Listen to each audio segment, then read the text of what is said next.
The intelligence that America's given us over the weekend, do we believe that? Well, it goes without saying that it's not just the intelligence that the Americans would have given us. As you know, the Five Eyes group share intelligence at the highest of levels. And so far as the intelligence that's been made public goes, it's pretty clear that an advanced level of planning has been reached. Yeah, and how do we stop it? You know, I mean, all these people flying back and forth to Moscow and to Kiev. I mean, am I right in thinking Putin's demand is perfectly clear? It is that the Ukraine doesn't join NATO. Why don't we just concede that? Well, Nigel, there is indeed a whiff of Munich in the air because, frankly, you know, we don't know whether the need of Vladimir Putin is as clear as we might think. Well, he's made it very clear. That's what he says. And we've even managed, through our own strategic idiocy, to have driven him into the arms of a Chinese Communist Party over this issue of NATO expansion. As I said earlier, I felt for 30 years we've been pushing way, way, way too far east. I suspect privately, James, a lot of people might agree with me. Well, I think it's laying quite a lot at the door of the European states, whether they are in the EU or not, to have driven, quote unquote, Putin into the hands of the Chinese. I think the Chinese have their own agenda, to be perfectly frank.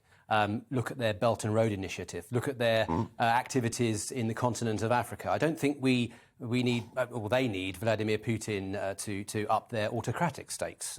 Let's not mention the Uyghurs. But they did have this summit last week, you know, and I thought it was pretty extraordinary. So is my idea. I mean, and by the way, I don't think saying no to something that strategically offers us nothing, and it's a very divided country, would be a liability, I think, on the NATO partnership. I don't believe that is appeasement. I believe that's a sensible change of geopolitical positioning. Is that completely, is what I'm suggesting completely off the table?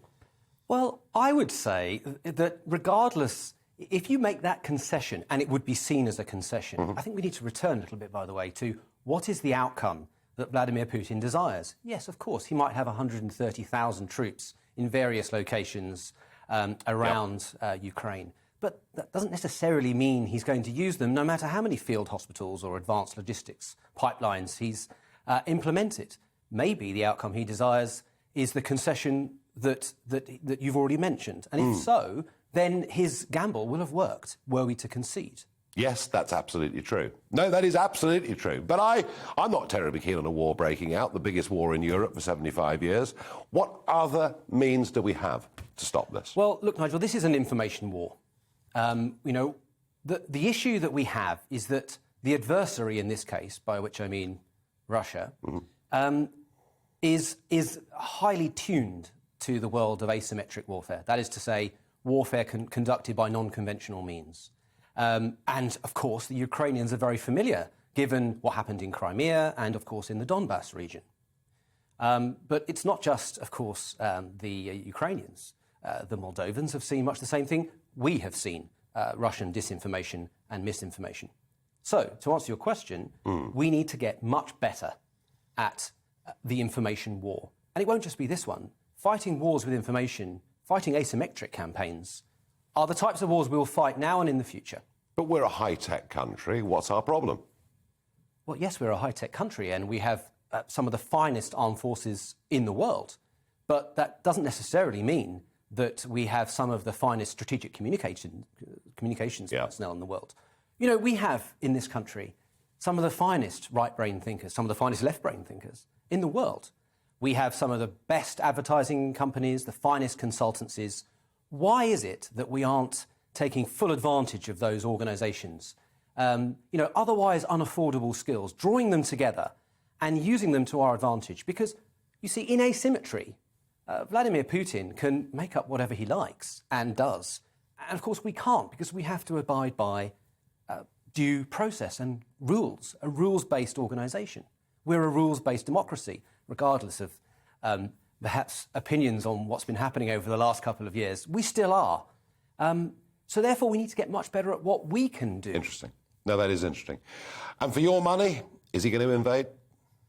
I'd venture to say there'll be some sort of information campaign giving rise to activities predominantly in the East, where, of course, as you know, there is sympathy by virtue of false flag operations already. But I don't think there's anything in it for the Russians to become embroiled in a long-term land campaign. No, well, they did this in Afghanistan 40 years ago, and it was a complete and utter disaster. The danger, I suppose, finally is that when you've got troops massed on a border like this, accidents can happen. Well, indeed they can. And, we must be ready for that. We should be using those aforementioned skills, regardless of our military presence on the ground. We should be helping the Ukrainians with their information campaign, because it is information that will win whatever campaign's waged against them.